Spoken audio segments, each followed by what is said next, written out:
Hi, it's Anna Mason, and in this watercolour mini class I wanted to show you how I painted this vibrant red poppy flower. Let's take a look.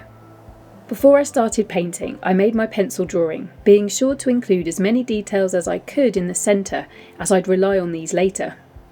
Then I began my painting in the same way I always do, by applying the lightest tones in each colour area. I started with the red petals, painting in the direction of form so any overlaps would add to the stripy visual texture. Then I mapped out the different colours in the poppy's centre, taking care to paint around the many tiny anther. And I laid down the lightest colour in the poppy's stem. Next, I wanted to isolate the lightest areas in the petals, so I came back to apply another layer of paint to the areas of the next lightest tone. As always, I first made sure the layer of paint underneath was totally dry. Once that layer had dried, it was time to come in with the darkest tones in the petals. It's so much fun seeing a subject begin to take on 3D form at this early stage. Now it was time to work on the mid-tones in the petals. These were the vibrant, saturated areas of red which give the poppy its bright colour. I then worked my way around the petal areas, making some tonal adjustments, before applying a thick black paint mix to the poppy's centre, which was the very darkest part of the painting.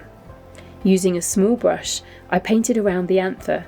Taking care to preserve small details like these really helps to create realism.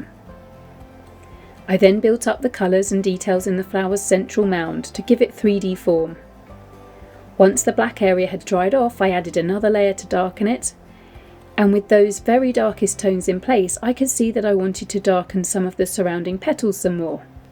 The next stage was really fun. With the petals dry, I used the tip of my brush to add in the black stamens, which helped make the flower's centre look super 3D.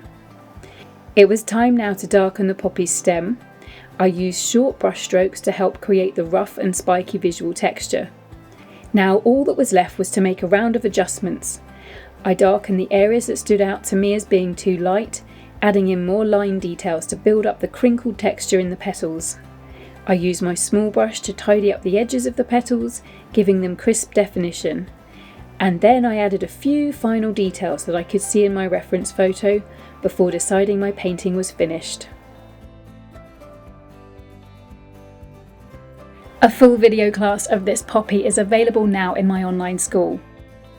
If you've enjoyed this mini class, please subscribe to my YouTube channel, then hop on over to annamasonart.com where you can take a full-length video class for free and discover a whole heap of resources to help you pick up your brush and paint the way you've always wanted to.